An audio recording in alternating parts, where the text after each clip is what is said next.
I woke up that Saturday with an unsettling feeling in my chest. The other side of the bed was untouched, cold and vacant.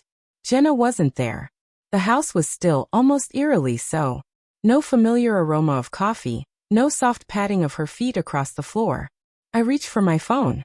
No calls. No texts. Nothing. At first, I told myself she must have stepped out for errands. Maybe to meet someone on short notice.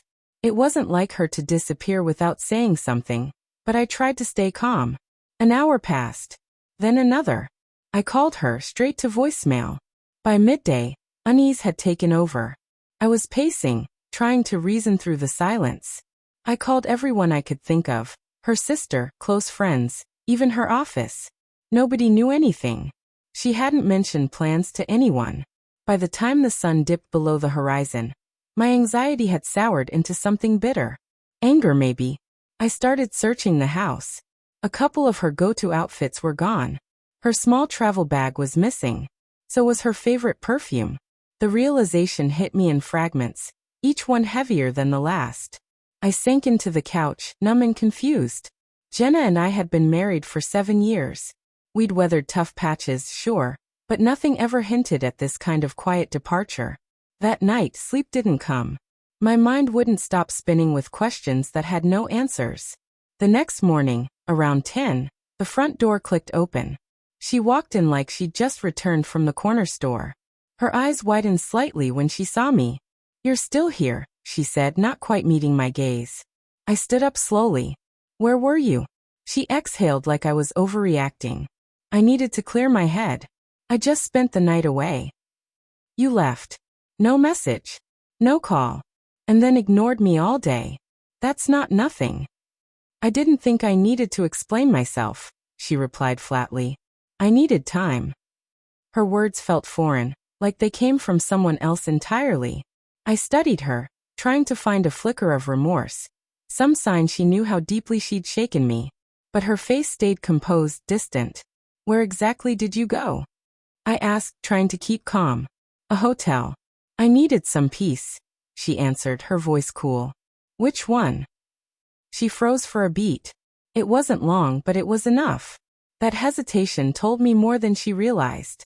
"Why does that matter?" she said, instantly defensive. "Don't you trust me?" "I did yesterday. But today? You've given me every reason not to." She scoffed. "This is ridiculous. It was one night. I didn't cheat, if that's what you're thinking." But of course I was thinking that. Her vanishing act, the missing things, her detached attitude. It all pointed to something deeper. When she went upstairs to shower, I checked her purse. Her phone was there, but the password had been changed. She'd never hidden anything from me before. That alone confirmed what I already feared. I didn't bring it up again. The rest of the day passed in silence. She moved around the house as if everything was fine, like her disappearance and cold return didn't demand any explanation. That night, while she slept peacefully beside me, I lay wide awake, staring into the darkness. My mind was made up. The next morning, I reached out to a lawyer.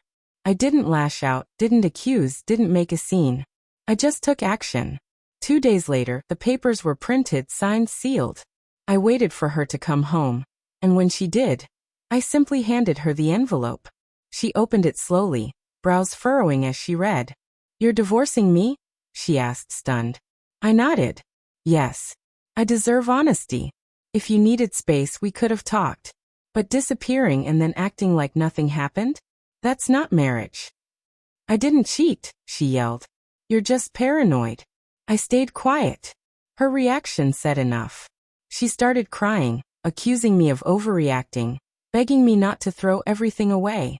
But deep down, I knew she'd already walked away, long before I did. A marriage can't survive without trust, and she'd torn that apart. She kept trying in the following days, texts, late-night calls, promises to work through it, but it was too late. I moved out temporarily, needing distance to think clearly. I wasn't being spiteful. I just couldn't pretend anymore. Eventually, the divorce was finalized. When it was done, I felt something unexpected, peace. No more guessing, no more questioning. Just clarity. I didn't hate her. I didn't want revenge. But I'd never forget the moment she left without a word, and how that silence told me everything I needed to know. I don't regret the years we spent together. They taught me things I'll carry for life. But I do regret not recognizing the warning signs sooner. Now, every morning I wake up knowing I won't be kept in the dark again. And that, to me, is freedom.